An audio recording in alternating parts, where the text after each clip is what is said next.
Welcome to 8X Pixel Virtual Expo, and welcome also to the Blue Hobbit Blue Day this afternoon. Herewith, I would like to introduce to you the session for today, and that is on ReWild Carbon Plastic App, the Equalizer. So this session will be moderated by Mr. Paul Rose, and Paul is actually an explorer, broadcaster, and also an expedition leader for National Geographic Pristine Seas. Here, without any further ado, let me just introduce and pass the baton to Paul. Paul, over to you. Thank you very much, Nora, and good day, everybody, wherever you're joining us from. I hope you're well, and I hope that these extraordinary times aren't proving too challenging for you. As I say, I'm Paul Rose, and I've been diving since 1969, and if someone asked me to summarize my life in diving, I often say less fish and more plastic. And now we're in a situation where, because of the COVID situation, global awareness on all conservation and nature issues has never been so high. We all know that our health is reliant on everybody else's health, which in turn is reliant on the health of nature. It just feels that this is the right time for action. And when we talk about plastics, we've got the right people here with us today to look for action, a way of progress and solutions. So not only do we have the right people, but it's also the right timing, because as you know, today's the 12th of December. So it's the day of the Climate High Ambition Coalition Day, which is the 5th anniversary of the Paris Agreement. So it's the right time, the right people to address the right issue. So I'd like each one of the panelists to briefly introduce themselves, please. I'll go first. Hi, everyone. I'm Luke Gaydon. I'm the co-founder of TerraNeutra. We're a company based in London, in the UK. Our mission is to create a carbon positive world. So we're all about reducing and fighting carbon emissions, which is why I'm so excited to be on this panel, because plastics are such a significant contributor to that problem. Thank you. Kia ora, my name is Stephen Harris, and I'm joining you from Wellington in New Zealand, and I just wanted to say what a great privilege it is to take part in this panel. I spent 18 months working for a Commonwealth initiative to try to get 54 countries all around the world who are members of the Commonwealth to collaborate in ways of finding economic solutions to using less plastic and making sure that less of it ends up in the ocean. So I'm continuing to do that with my NGO Maui's Ark. And that is really about raising community awareness and connecting up communities so that they can collaborate and do really powerful things. Hi there, I'm Fergus, and I am working on the Blue Hope core team, working on this plastic app. And so we've been working on it for about a month or so now, and we're really excited to push it forward. And yeah, I'm from London. Hi, I'm Imogen. I'm also a project development consultant working on the app with Fergus and Simon. So yeah, I mean, we're very excited about it. We've sort of been working quite hard on it for the last couple of months, and really looking forward to what the future might hold. Hello, I'm Benoit Goossens. I'm actually based in Sabah. You can see behind the forest where my field center is located, the Danau Girang field center. So I've been working in Sabah for now 20 years on mostly on wildlife and how wildlife is adapting to degraded habitat, how also wildlife is affected by pollution, by climate change. And I will show you a little bit later what we are doing. I'm also a professor at Cardiff University. Great stuff, everybody. Well, thank you very much. That's who we are. Simon? Yes, hi there. Thanks, Paul. Great to have everyone on the panel. I'm Simon Christopher, founder of Blue Hope. And this is an incredibly special day. It's the beginning of many different initiatives here in Sabah. And Sabah is part of Malaysia, East Malaysia, capital of Sabah and Kota Kinabalu, and we're here in Borneo. So I'm actually quite close to Benoit geographically. We're probably within 10 kilometers of each other, and we've both been here for 20, 25 years, showcasing the biodiversity. Him more the green and me more the blue. But this story is about both the green and the blue together, and making it making it real for everyone. So it's an equalizer where everyone can get involved, and hopefully over UNESCO Ocean Decade, we can all start making a difference in each and every one of us in a different way. So very excited. Back to you, Paul, and great to have you all here. Thank you. Great, thanks, Simon, and thanks very much, everybody. And to get us started, I now invite Imogen, who is going to take us through the whole ReWild. And I'm very interested in this, Imogen, because we use ReWild as a way we look at landscapes and, farming and all the rest. So I'm excited that you're using the term ReWild in this application. Couldn't be better. So Imogen, over to you. Thanks, Paul. So I'll start by just giving a bit of a sort of broad overview of what the app is and how it's going to work. So it'll essentially be an app that will monetize plastic by putting a financial value on packaging waste. So a ReWild user will be able to scan a piece of used plastic onto the app to find out how much it's worth. And then the user can then exchange this material for its financial value, or they can donate to charities supporting sustainable causes, and they can do this directly through the ReWild app. It's a really simple concept, but really effective, utilizing existing barcode technology. So every product has already got a barcode. So by linking the data to existing product barcodes, the ReWild recycling process should be sort of widespread and accessible to anyone using any form of packaging with a barcode.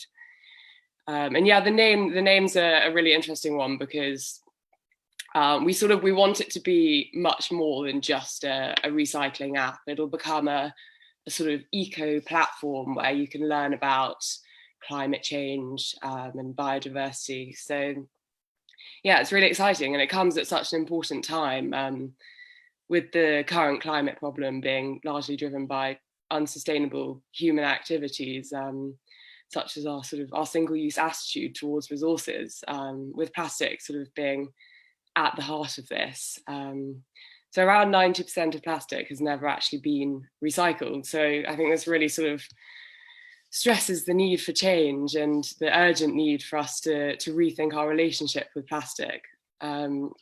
So the app will attempt to do this, aiming to transform society's perception of consumption. So waste will go from being the end product of a linear economy to a valuable resource in the circular economy. There are several users within the circular economy. Each user has very different needs and functions, and ReWild will sort of work consistently and cohesively across these multiple users to work towards a fully circular economy. It's a really unique opportunity for consumers around the world to make a profit from their recycling.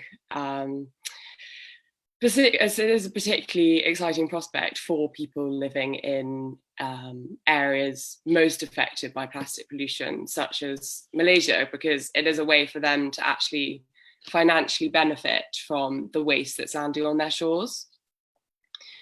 And it ties in really interestingly with the UK's sixth carbon budget, which was actually just published a couple of days ago, which sets out a pathway for the UK to reach net zero by 2050.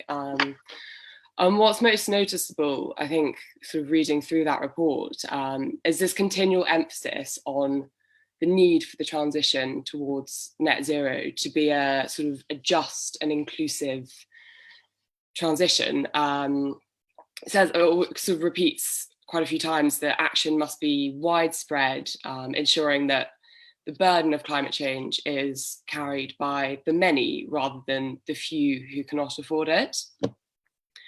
And although this is specific to a UK context, I think the ideas are definitely applicable on a global level. And ReWild will engage with this idea of widespread comprehensive action, hopefully becoming an equalizer, bringing people together from all aspects of society, really, becoming this enabler for people to take proactive action against climate change.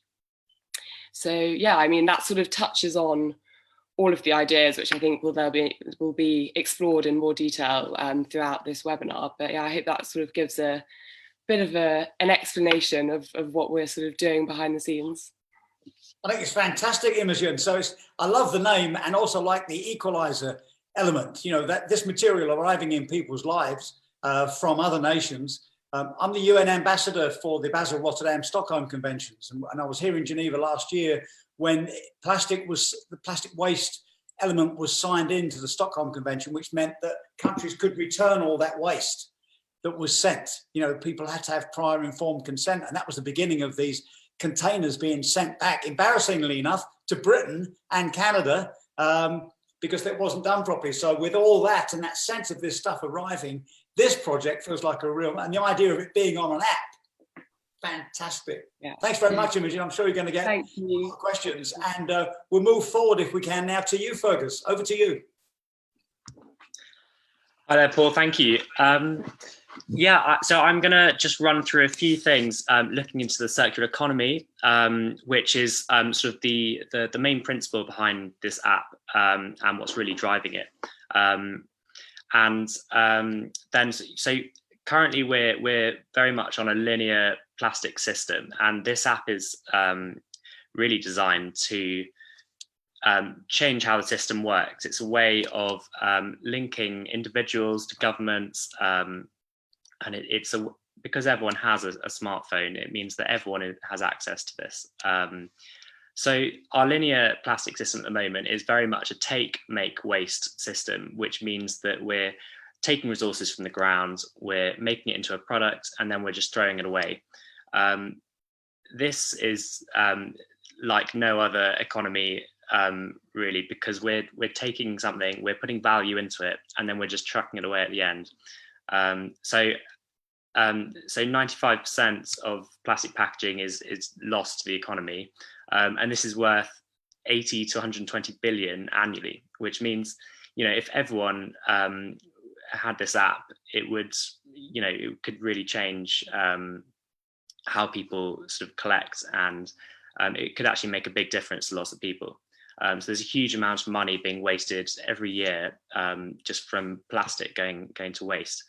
And that's just plastic. I think this app actually, plastic is the main one to focus on, but this could go into any other material.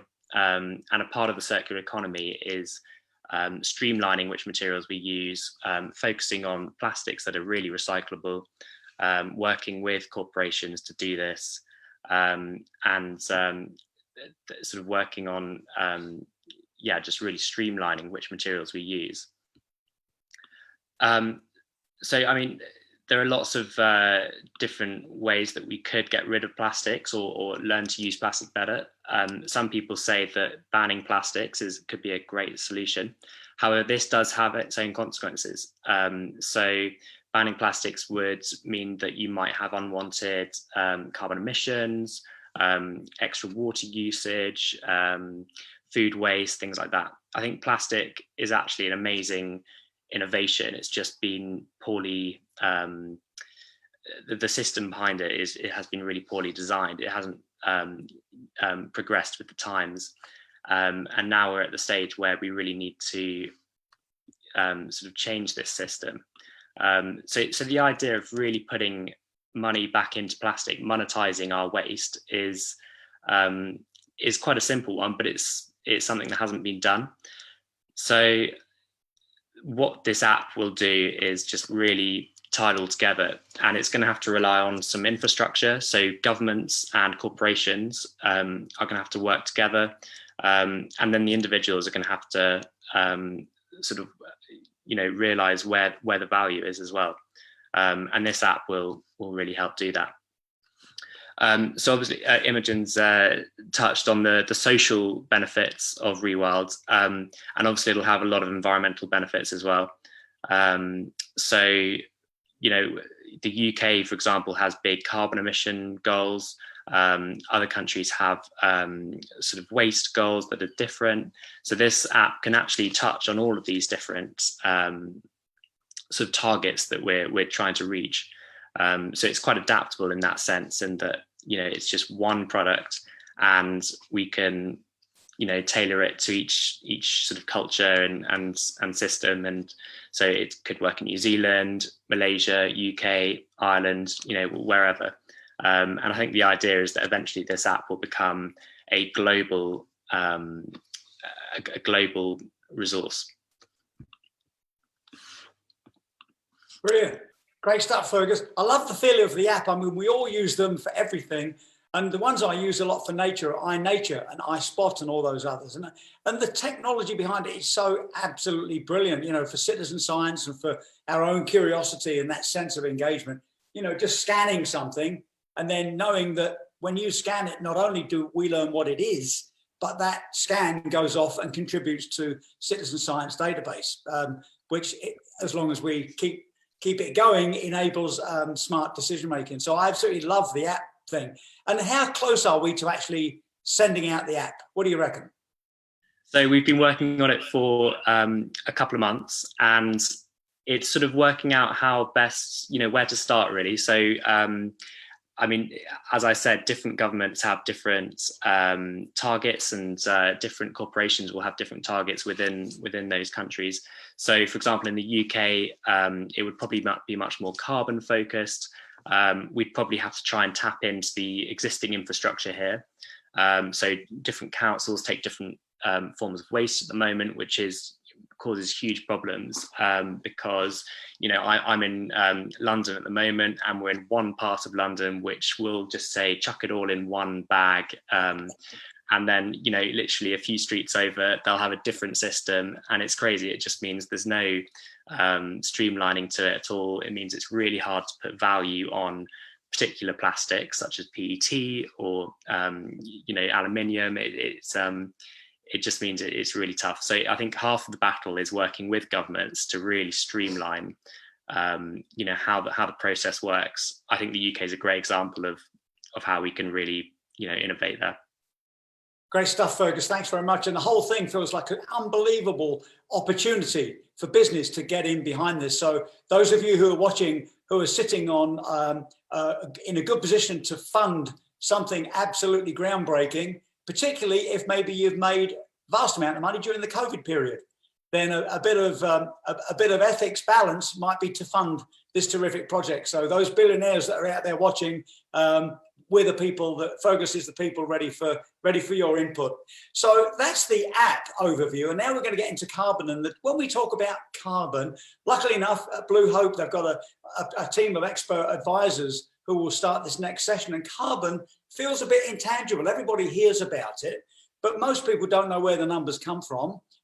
People are trading billions of dollars on carbon futures and all the rest of it. It's discussed in the press every single day, but a lot of people don't even know where those numbers come from. And for those of us that work at the front line of field science, we do know where those numbers come from. We know the value of it. So it's brilliant that Blue Hope have got a team of expert carbon advisors, and we'll start that by introducing Luke Gaydon from TerraNeutra, please. Thank you, Luke. Thanks very much, Paul. So yeah, we set up TerraNeutra about 1.5 years ago to help deal with the impact of carbon emissions as a driver of climate change. And one of the key drivers to doing this was what you've just talked about, Paul, which is a lack of awareness on the part of, I would say, the majority of people in the world, not just in the UK, but globally, about what causes carbon emissions. Never mind how you measure them and the impact they have, but like, you know, what are these things? We're not helped by some of the language that, you know, is used to talk about these topics. Carbon dioxide is a gas.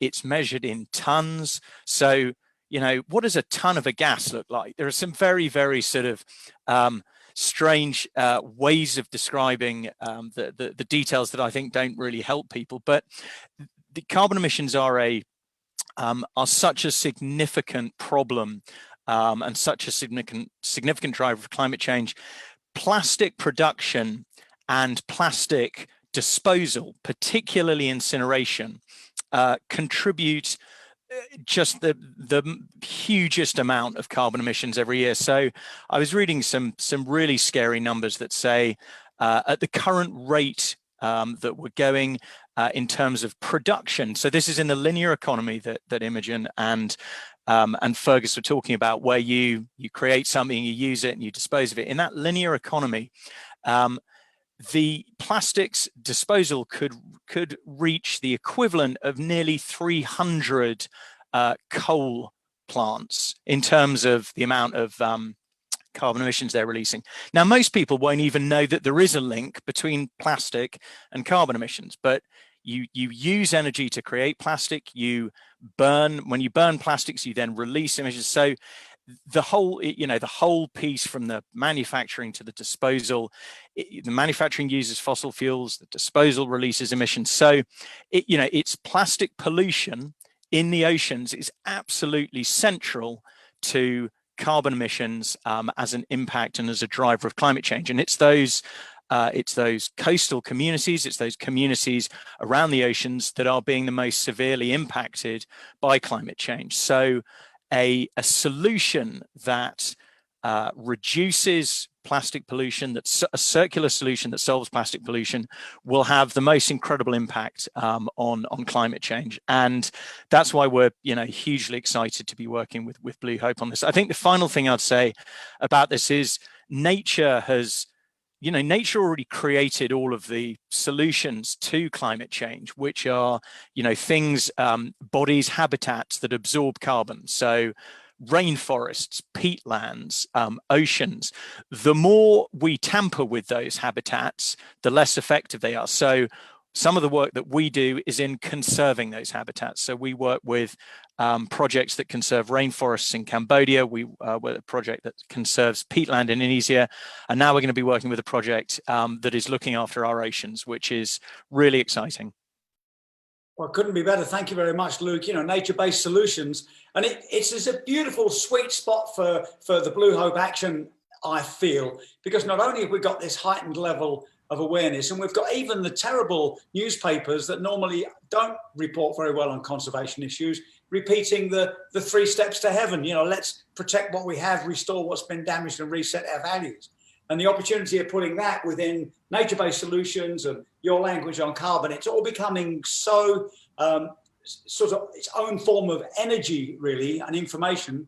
And let's face it, the motivation couldn't be any more powerful. It's our own health we're talking about. So, Luke, thanks very much for giving us a clear insight into carbon. And that is a great opportunity for me to now introduce Stephen Harris from Maui's ARC. So over to you, Stephen. Thank you. Thank you, Paul. And I'm just going to try and bring up a few pictures because I think they tell a big story.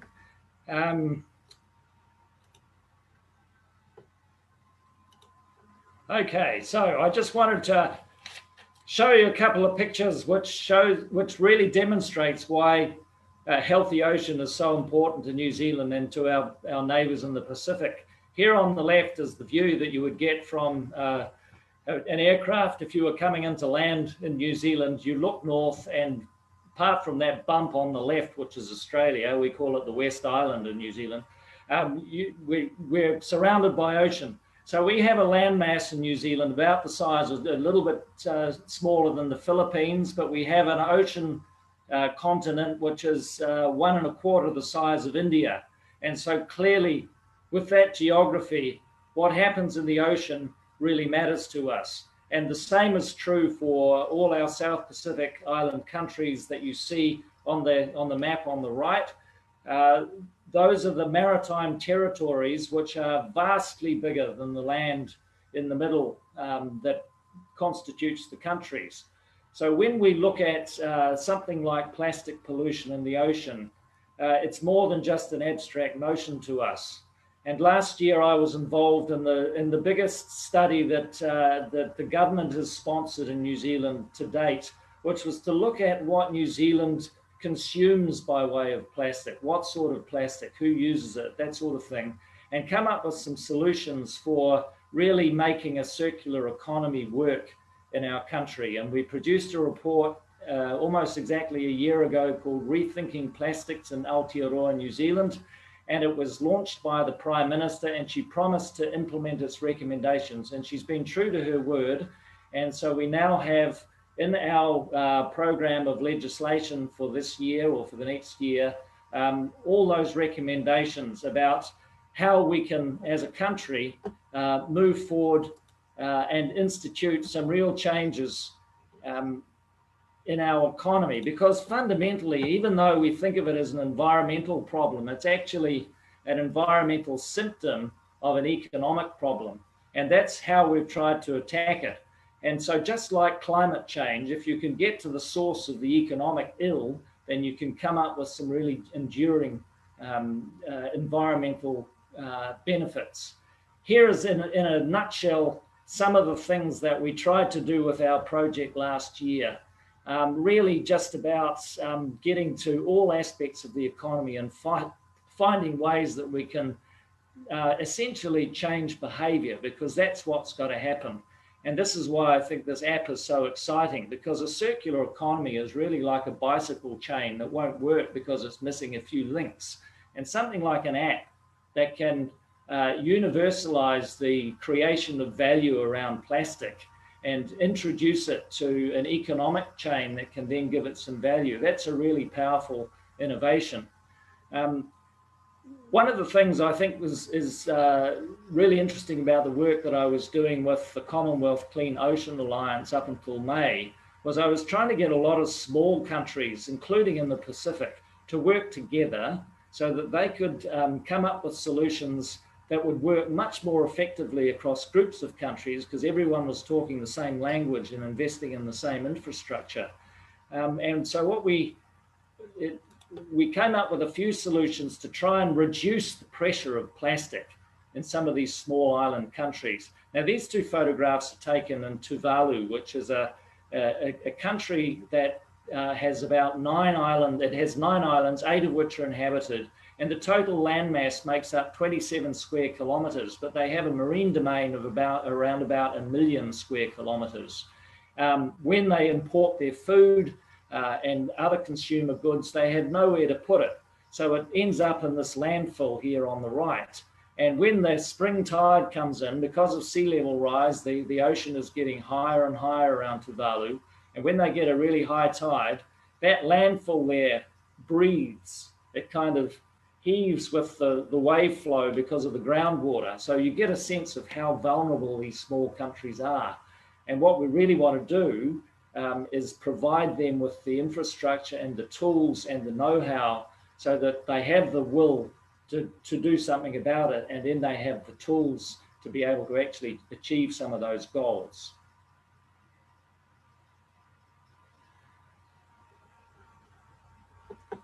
So I'm just going to leave it at that, because I think there's a lot more that we could talk about, but essentially it's to say that government can play a very important role by creating the enabling environment.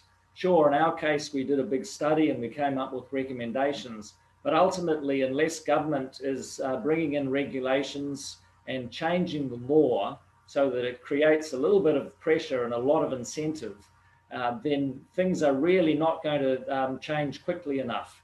And they can change through community action. I think one of the most powerful messages I heard was from our Prime Minister, Jacinda Ardern, when she launched this project that led to, for example, banning single-use plastic bags. She said when she became Prime Minister 3 years ago, she didn't even know there was a problem. And yet most of the letters she received as Prime Minister were from school children saying ban plastic bags. So people power really works. And if they have something like an app and they have a circular economy with all its infrastructure and connections, then you can really change things quite quickly. Oh, brilliant. Stephen, thank you so much. You know, what a terrific message. And it's the kind of thing, that picture, your last image there, and that image that you painted about the land and the ocean breathing and the plastic coming back out, and this ridiculous situation that we all know so well, that all this food and other supplies that arrives in small island nations with plastic packaging, and there's no method to get rid of it. So you think of that every time you see a bottle drifting around in the river, or you're standing there with your plastic triangular box from your sandwich, and you just have that image in mind, plus the app, it feels like we can really get somewhere. So thanks very much, Stephen. I've got quite a few questions coming on that one coming in already. So thank you very much. So now we go from this islands and ocean view of plastic to biodiversity. You know, we must all remember last year when the IPBES report came out, and what a massive impact that had. It was a sense of how much biodiversity we've lost, that we're about to lose 1 million more species was the estimate, and this would headlines around the world. And it was something I wasn't celebrating the numbers, but I did celebrate the fact that this did capture everybody's imagination. And since that moment forwards, we do seem to have a terrific amount of awareness with the loss of biodiversity and the importance of biodiversity, and COVID has just amplified that. So to take us through that issue, it's a great pleasure to introduce Benoit. Thanks, Paul. So I'm Benoit. I'm a director of Danau Girang Field Center, which is a research and training center that was set up in 2008 in the Lower Kinabatangan Wildlife Sanctuary on the east coast of Sabah in Malaysia. And this is in the background a picture of the field center, from an aerial view of the field center in the middle of the jungle. And it's a research and training facility that is co-managed by Sabah Wildlife Department and Cardiff University. And it has provided extensive capacity building opportunities for international, but also mainly local scientists. And it has also generated through on-the-ground targeted research and also informed conservation actions. And so for the past 12 years, we focused primarily on determining the landscape level requirements that are critical for the viable persistence of tropical species in highly fragmented landscapes. And in our case, the landscape is fragmented mostly by oil palm plantation, which is also a very big problem here. And so those species are, for example, the Bornean elephant, the proboscis monkey, the Sunda clouded leopard, Malayan sun bear, the tarsiers, slow loris, and many other species. And to show you a little bit our work, we'll show a short trailer of Borneo Jungle Diaries, which is a mini-series that we produced 2-3 years ago with Scuba Zoo, funded by the Simon Darby Foundation. And it's highlighting the work that we have been doing for the past 12 years and all the students that are working on the ground on different species. And then I will conclude with what we are planning to do with the app. If we can show the video here.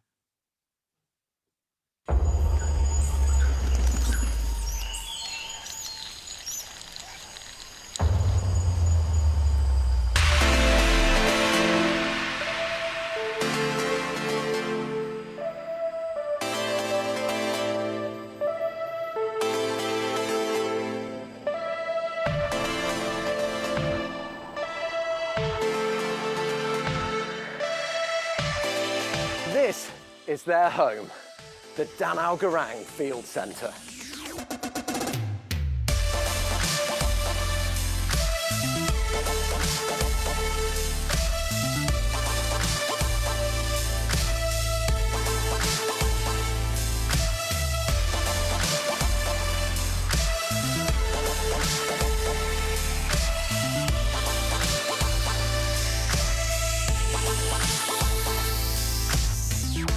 Before release, we need to monitor, then we can release it this evening. So just in here, we've got a tarantula who's just had spiderlings. There must be at least 10 in there. You know, snakes are not that common, but I always hope. We'll try again tomorrow and every day. I don't want him wrapped around my arm because he can actually force his head out from my hand. Have you caught crocs like this before? In terms of catching them, this is going to be my first experience. And how do we know that the crocs, like Mum and Dad, aren't nearby? Well, that's why we have to do it really quickly. Go. We just got mock charge. That's a mock charge, That is not a real charge. It's just to scare you off. It works.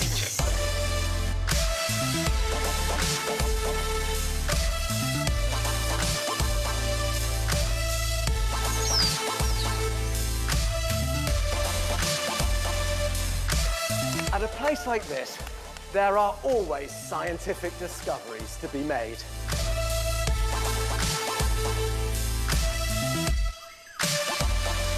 Higher! You gotta be pretty strong.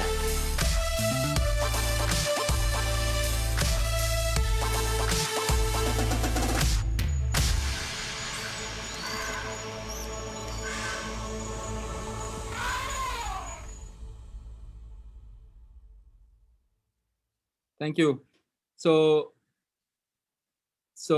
in the coming years, after learning so much about wildlife and what we have in the Kinabatangan, it's our intention to work more onto restoration ecology. And for that, last year we launched a project called Regrow Borneo, which is a reforestation program in the Kinabatangan.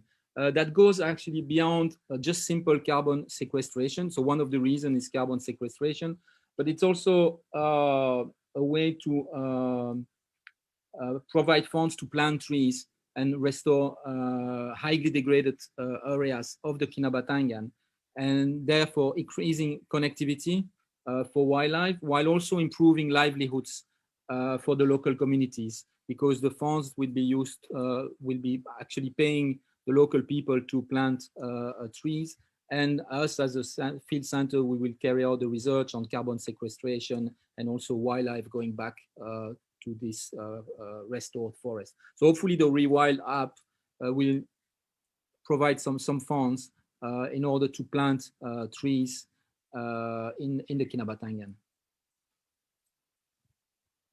Wow, brilliant. Thank you very much, Benoit. I spend most of my life working in the polar regions or in the deep ocean. So I find myself, when I go to jungle regions, I spend a lot of energy working out that I'm going to be okay. There's something about me being in dense jungles that feels as if everything's out to get me. I know it isn't. And just this year, I produced a book on biodiversity.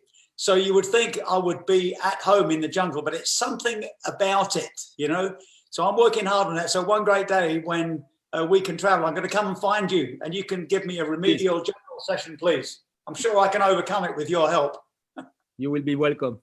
Okay, thank you very much indeed. So we go from the jungle to the region of the planet where I am very comfortable, which is the ocean. And Terence Lim, excuse me, Simon, is Terence going to join us? I think he's stuck somewhere in the jungle. We've got big internet problems here in Sabah, Borneo. So I'll gladly fill in for Terence. No worries. Super, thank you very much. So great pleasure He's not going to join us, I don't think. My dear friend Simon, who's going to take us through ReWild Blue, which is a deep dive into Borneo's beautiful reefs. Thank you, Simon. Yeah, thanks, Paul. So I'm a marine biologist myself, so blue has been my world, and this is the first thing I kind of left London. Luckily, after a few years of sales without buying a house or getting married, I kind of went in search of the best diving and ended up in Malaysia and Sabah.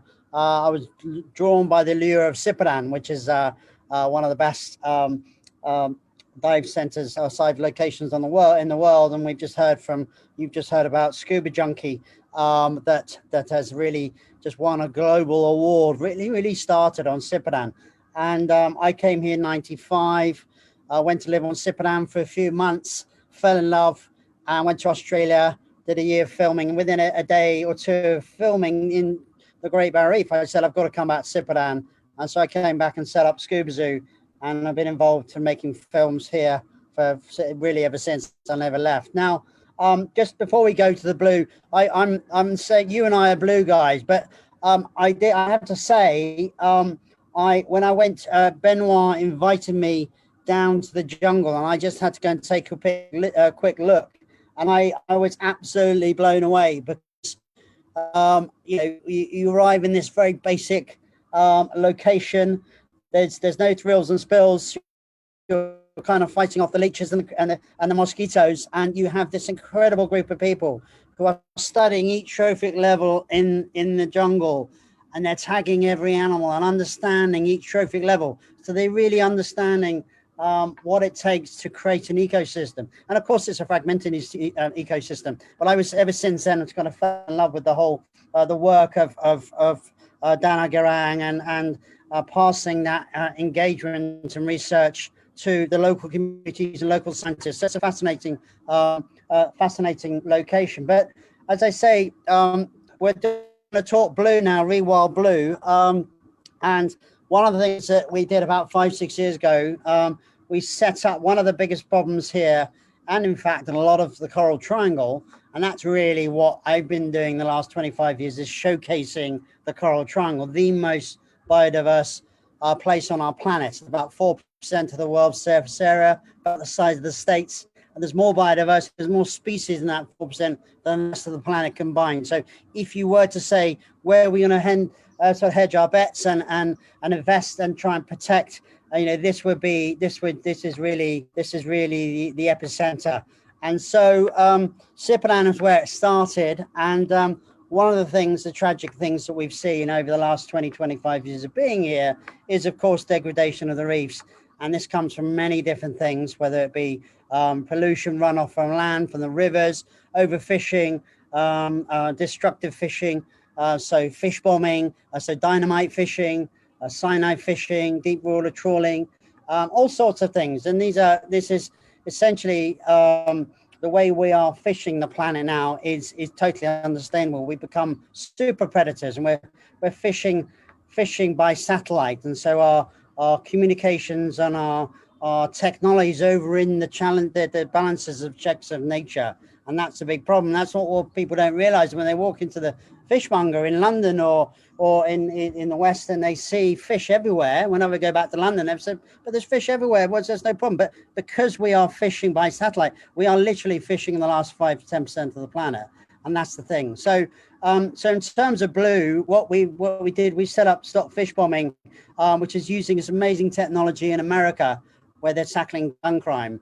And they, about 20 years ago, they decided they wanted to tackle the gun crime issue.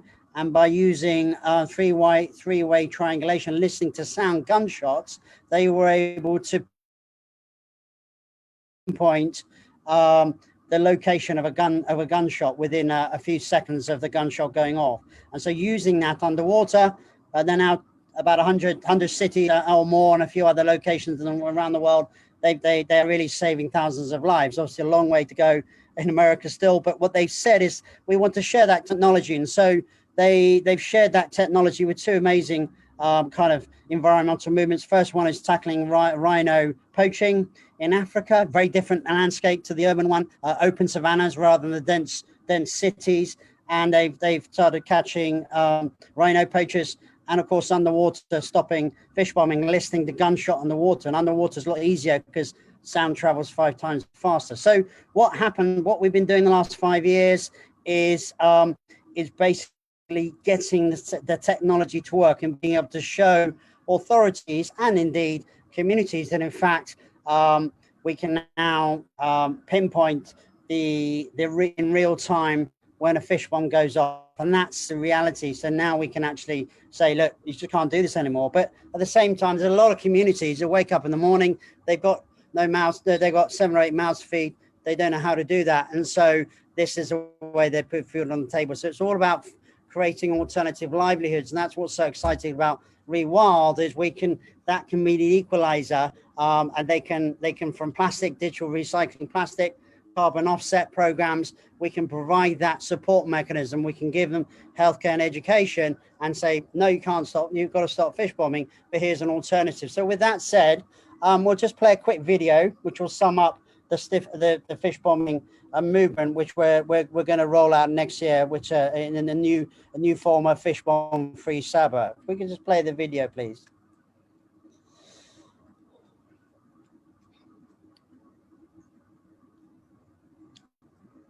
Oh, France, are you there? There we go.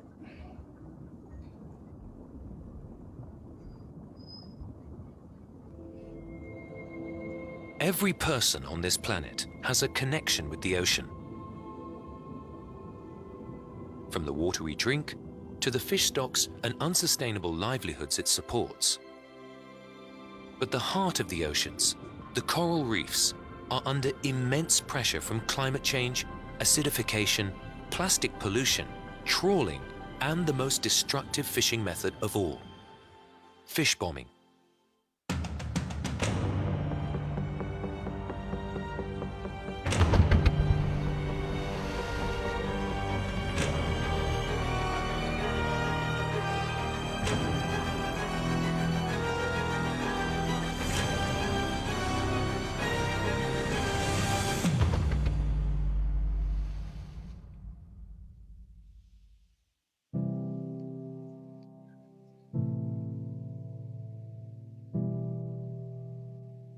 Fish bombing happens throughout Southeast Asia, including the Coral Triangle, the most biodiverse underwater habitat on the planet. It is illegal in every country, but until now, they've not had the means to detect it in order to enforce these laws. If fish bombing continues, people and communities will continue to lose their fisheries and future livelihoods, and the world will continue to lose some of the most beautiful, diverse, and productive habitats of all. Up until very recently, there's not been a way to know where and when fish bombing occurs. But now, Stop Fish Bombing shows where fish bombs explode immediately, in real time. By adapting proven US law enforcement technology to locate gunfire in cities, we can now report the exact time and location every time a fish bomb goes off. The boat can then be tracked by radar, drone, and video camera until it can be intercepted by law enforcement authorities. So how does it work? Acoustic sensors, hydrophones, are placed at strategic underwater locations, and the difference in arrival time of the explosion at each sensor is used by a central computer to triangulate the location. The system then reports the exact location within seconds on a mobile app. And with this very precise information, marine law enforcement authorities are alerted to take immediate action. While Stop Fish Bombing's technology is now able to locate fish bombs as they happen, more funding is needed to turn prototypes into robust systems to enable effective enforcement, to provide education and alternative ways for communities to feed their families. Everyone agrees we must stop fish bombing to save coral reefs and the livelihoods of those depending on them. Let's start now. I really want to thank you for what you're doing, to use your voices, use your power, show the evidence of how terrible it is to use explosives to bomb coral reefs. We're bombing our future. We call upon all our friends in the region and around the world to support us with technical assistance and funding to achieve SDGs 14, stopping illegal, unregulated and destructive fishing by 2020 in our waters.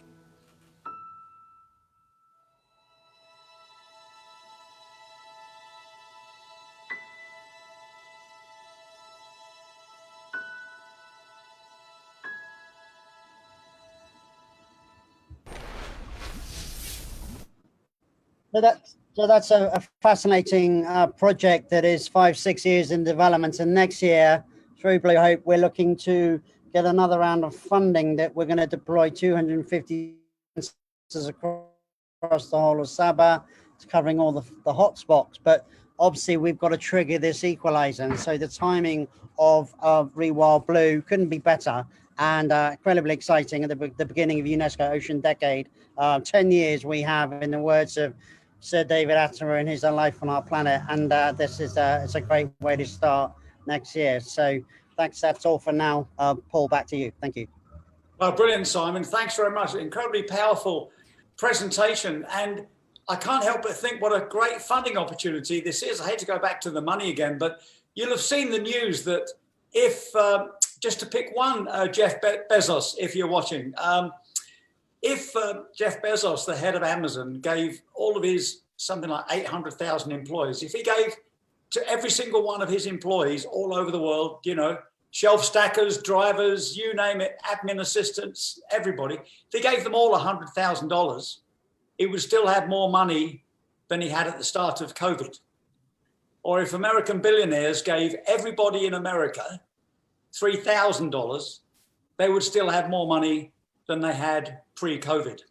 So when you put that with the sort of ethical balance and investment back into humanity, putting 15 million or 20 million into Blue Hope and the Coral Triangle is a pretty good investment, particularly when you look in the light of our campaign for nature, which, as you know, is going so well now. You know, let's protect 30% of the planet by 2030. The cost of which, whatever the cost of which, the financial returns turn out to be about 5 to 1. So it's a terrific investment. You put $1 towards nature and you get 5 back. And even more exciting, that's now 30 by 30 is being seen as a waypoint to 50 by 50. Let's protect half Earth. E.O. Wilson's hypothesis come to life. So this is the perfect time for this kind of opportunity for investment. So Jeff Bezos and any other billionaires that have probably joined us today, then give Simon a call, and we're ready to put your money into action. And how about this for Ruti? We can guarantee a return of 5 to 1. Not bad. Best investment we can make. Well, thanks, everybody. Before we get some questions in, I've got a number of them down here. I wonder if we could have we're going to get short on time, a quick round robin of everybody, the sort of final word from you, so that hopefully we'll get the final words on the question. So just a final word from everybody to address the situation. So we could start with the same order. Imogen, final word from you, please. Yeah, I mean, I think after listening to everyone, it's sort of the sort of overview of the whole problem. It's just clear that we need to sort of re-find our balance with nature, and I just think that the app presents such a sort of unique opportunity, a sort of a way of doing this, and it's an easy thing for people to do, and yeah, I mean, it's all very exciting. Thanks very much, Imogen. And I agree with you. The app is the way to go. Fergus, final words, please. Yeah, I think the app is just a way of really empowering people. Whether it's, I think people can, put money into these amazing projects that you've heard about just now, or you can put the value back into the plastic that you're buying. You pay £1 for a fizzy drink, 20p of that's going to be the plastic. So why not make the most of that? Fantastic, Fergus. Luke from TerraNeutra. I'm going to echo your words, Paul, actually, which is this is a fantastic opportunity to address a really significant problem as regards climate change. So yeah, I'll echo your call for any billionaires out there to please write Simon a large check so that we can get this thing going. Great stuff. Okay, Stephen, and now from New Zealand. You're on mute, Stephen. It's pretty clear from hearing from everyone that every person has a contribution to make. And if you can put a price on plastic, you can put a value on it, and that will drive a circular economy. Fantastic. And then, Simon, you're the man that we're all revolving around. You're the man that's pulled us all together on this terrific day, Climate Ambition Summit Day, the 12th of December. The perfect time, the right people, the right issues to really have a genuine sense of action that's going to make a difference now and inspire the next generation. So, Simon, I'll leave you for some final words, please. Thank you, Paul. I mean, I think it's incredibly exciting. COVID has forced us all to rethink. The rug has been pulled from beneath our feet all around the world. Everyone's at home, struggling, trying to start the engine, trying to survive. But at the same time, in the back of our minds, we realize we've got to shake it up and reassess the value. This is all about value at the bottom of it. And it's not just about blue, it's about green. And it's not just plastic, in fact. All the articles, all the consumables in our household, it can be Tetra Pak, glass, aluminium. The bottom line is we got about it's almost 8 billion people on the planet now, and we've got to stop. We've got to start recycling. We've got to start stop throwing away our waste. So the reality is this is going to turn the world very quickly into a circular economy. And I think the reality is that whether it's climate change or loss of biodiversity, these are big terms, and climate change. But the bottom line is that what's going to change is human behavior, and all the environmental woes that we are all facing all over the world boil down to 3 things. I'm afraid it's selfishness, greed, and apathy. And so what we need to do is we need to catalyze a movement, put the onus onto the individual. A lot of people, we can all make a difference, and it needs to become a spiritual and cultural change. And in different parts of the world, that mean different things. So here in Sabah and the Coral Triangle, the next 2 years, there's no tourism. There's the de facto protection for all the biodiversity. It's not going to be there. And everyone's looking at a cliff face in terms of opportunity. And so, what the opportunity now is that actually every single day you go to any beach around Sabah or the Coral Triangle, you clean it. The next day, there's another 100 kilos of plastic that comes in. That's amazing. And that's the value of Sabah. So we're kickstarting this momentum with a plastic neutral movement. It started in Timor-Leste, it's coming to Sabah now. We've got these 2 bastions of biodiversity, and we're hoping to trigger a global movement. And this next 10 years with UNESCO Ocean Decade is where it's all at. And it's incredibly exciting, and everyone can get involved, and it involves everyone. So very exciting. Thanks so much for your input, everyone. It's great. Well, thanks very much, Simon, and thanks everybody for your time and expertise and insights. And for those of you watching, please do go onto the website, and you can find contacts for all of us. Contact Simon and contact any of us here. And if you can't find them, just contact me, and I'll put you in touch with everybody. And it's just great to feel this sense of action and leadership coming from the region. And it's the right time, the right people. And thanks very much indeed, everybody. Yeah, go ahead, Simon. Yeah, we got another 3 minutes. I just want to hear from the jungle from Ben as well, because. Oh, great! Yes, please. Come on, Ben. Because there's a connection here. This affects everyone. So a lot of the work is amazing science from Cardiff, but the reality is here we are on Borneo. So it's this global inclusivity. So Ben, just to hear from you, Ben. Well, thanks, Simon. I mean, yeah, I just want to echo everybody. I mean, I think this is a fantastic project, and if it can bring some funds and some money to help all our projects to make a better jungle and a better ocean, this is what we need. Yeah, I invite also everyone when the COVID crisis is over, not necessarily to jump in a flight, because obviously carbon, we have seen that actually our carbon emissions have decreased thanks to the COVID crisis. But at least to consider coming and visit us here in Sabah. And I would like also to thank Simon and Blue Hope for inviting Danau Garing Field Center to be part of this fantastic venture. Thank you so much. Thanks, Ben. Well, I accidentally slipped over you there. And yes, please, what a terrific input this is. And with the picture of the jungle behind you and your great film, and the scent, I actually do feel as if I'm in a nice open tent with the rain coming down on top of it.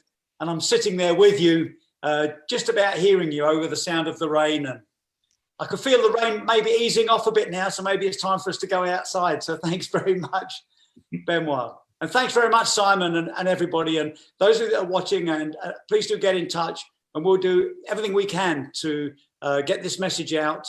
And to those of you that are who are looking for funding opportunities with a guaranteed 5-to-1 return on your investment, give Simon a call. Thanks very much, everybody. Take care. Thanks, everyone. Thank you, everybody. Take care. Really great stuff. Yeah. Cheers. Bye. Bye-bye. Bye-bye.